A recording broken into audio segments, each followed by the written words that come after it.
हर किस्म के रूहानी जिस्मानी मसाइल और वज़ाइफ के लिए पीर इकबाल कुरैशी चैनल को सब्सक्राइब करें।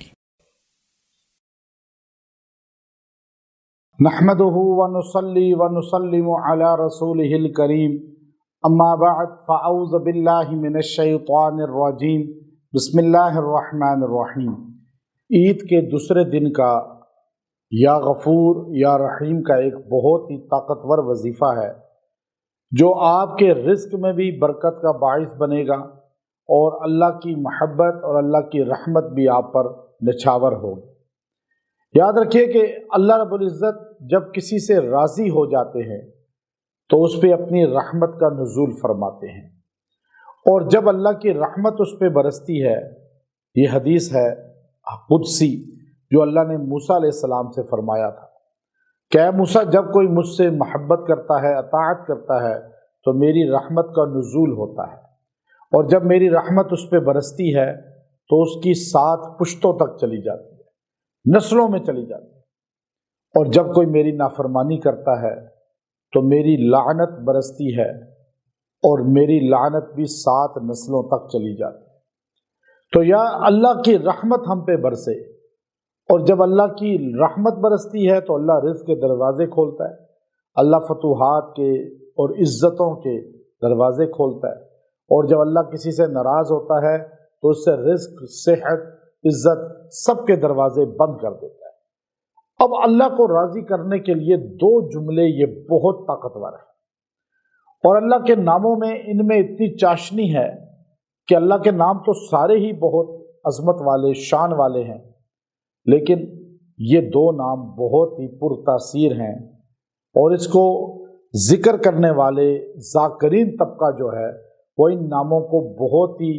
खुलूस के साथ और अकीदत के साथ पढ़ता है। आप चूँकि ईद का दूसरा दिन है और अल्लाह हमारी तरफ रहमत करे जैसे रमज़ान में करता रहा, अब चूँकि रमज़ान वाले अमाल आहिस्ता आहिस्ता बंदे छोड़ देते हैं, और जब अमाल छोड़ते हैं तो अल्लाह की रहमत भी, अल्लाह की नज़र शफ़क़त भी वो उसी तरह उनसे कम होना शुरू होती है। तो इन वजीफ़ों से अल्लाह की रहमत उसी तरह आपके साथ शामिल हाल होगी, और जब अल्लाह आप पर रहमत करेगा तो रिज़्क़ आपका बढ़ेगा, घटेगा नहीं, सेहत आपकी बेहतरीन होगी, बीमारियां, आफात आएंगी नहीं, अल्लाह आप पे ज़िल्लतें ख़त्म करके इज़्ज़त के दरवाज़े खोलेगा। अब सारी दुनिया आपका रिज़्क़ छीनना चाहे, सारी दुनिया आपको जलील और पस्त करना चाहे, लेकिन खालिक़े कायनात जो है वो आप पे रिज़्क़ के दरवाज़े खोलना चाहे तो कौन है जो बंद करे, कौन है जो इसमें रुकावट बने? हमें अल्लाह से मांग के चलना चाहिए, हमें अल्लाह के सामने गिड़गिड़ाना चाहिए। तो ईद के दिनों को हंस खेल कर, दावतें खाकर और एक दूसरे के यहाँ फिर फुर कर ना गुजारें, बल्कि थोड़ा टाइम तो निकालें जिसमें अल्लाह के सामने बैठकर बस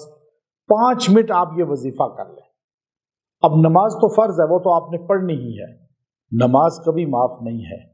सरकार दो आलम सल्लल्लाहु अलैहि वसल्लम को भी माफ़ नहीं थी, करबला में हुसैन इब्ने अली को माफ़ नहीं थी, शहीद हो गए लेकिन नमाज नहीं छोड़ी। तो हमें कैसे माफ़ हो सकती है कि ईद आ गई जी, शादियां आ गई जी, फलां मसला हो गया जी? नहीं, नमाज को ना छोड़ें, कुरान पाक को ना छोड़ें। अब आप इस वजीफ़े को कर लें, सिर्फ ईद का दूसरा दिन या रात किसी भी लम्हे आप बैठ के पढ़ लें, चलते फिरते भी पढ़ सकते हैं। 100 मरतबा आपने पढ़ना है, या गफूर या रहीम, अव्वल आखिर 3-3 बार दुरूद शरीफ पढ़ लें। 100 बार ये पढ़ के आप दुआ करें, इंशाअल्लाह उल अज़ीज़ अल्लाह तबारक व तआला जो है इसकी बरकत से आप पे रहमत करेगा। जब अल्लाह की तवज्जो रहमत होगी, रिज़्क़ बढ़ेगा, सेहत बेहतर होगी, अल्लाह बंद दरवाज़े खोलेगा, ज़िल्लत कोई नहीं दे सकेगा, इज़्ज़त के ख़जाने अल्लाह खोल देगा।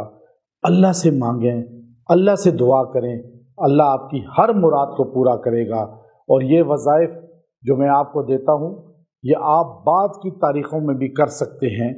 इन दिनों में तो ख़ास तौर पे इनका फ़ायदा मिलता है और इससे फ़यूज़ात मिलती हैं, और इंशाअल्लाह आपके घराने को फ़यूज़ात मिलेंगी, وآخر دعوانا ان الحمد للہ رب العالمین۔